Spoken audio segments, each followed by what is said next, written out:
Seperti yang telah kita ketahui dan sudah viral juga, yaitu fenomena alam janggal terjadi di Kabupaten Padang Pariaman, Sumatera Barat, Sumbar. Tanah salah satu makam, tepatnya di Korong Sungai Asam, Negari Sungai Asam, Kecamatan Enam Lingkung, meninggi dengan sendirinya. Tidak dalam hitungan sentimeter, namun naik hingga 1,5 meter. Peristiwa ini pun membuat warga setempat heboh. Banyak warga yang penasaran dengan kondisi tersebut lantas mendatanginya ke makam untuk melihat langsung. Hingga kini belum diketahui apa penyebab tanah kuburan itu meninggi. Peristiwa langka itu dibenarkan Wali Kota Sungai Asam, Anwar. Menurutnya, peristiwa itu diketahui terjadi sejak sepekan terakhir. Ketua Ikatan Ahli Geologi Indonesia (IAG) Sumatera Barat, Dian Hadiyansah, mengatakan kejadian itu merupakan fenomena aneh, sebab pergerakan tanah biasanya terjadi di kawasan lereng.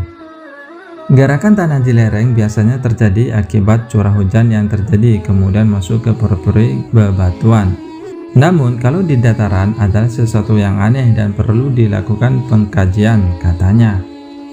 Kami belum bisa memastikan kesimpulan pasti dalam fenomena ini. Tentunya kami mencoba mendorong rekan-rekan di IAGI untuk melakukan penelitian lebih dalam, imbuhnya.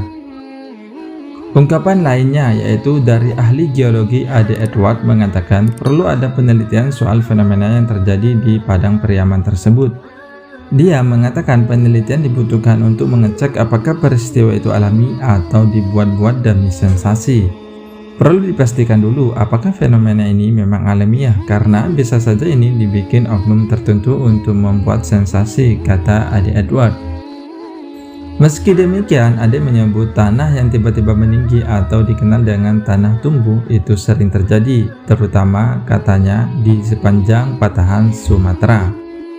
Sepanjang patahan Sumatera banyak tanah tumbuh ini, namanya diapir. Diapir adalah penerobosan intrusi batuan karena perbedaan tekanan dan buoyancy. Penerobosan biasanya vertikal, melibatkan batuan berdensitas rendah yang relatif mobile menerobos batuan berdensitas lebih tinggi, biasanya melalui rekahan fracture. Diapir ini bisa di mana saja terjadi, katanya. Di samping fenomenologi diapir, hal lain bisa juga karena adanya patahan, seperti kejadian di pinggir jalan di Lubuk Selasih sebelum Mapolres Solok beberapa waktu lalu, di mana tanah daerah tersebut juga naik terus akibat tekanan dari patahan Sumatera, tambah dia.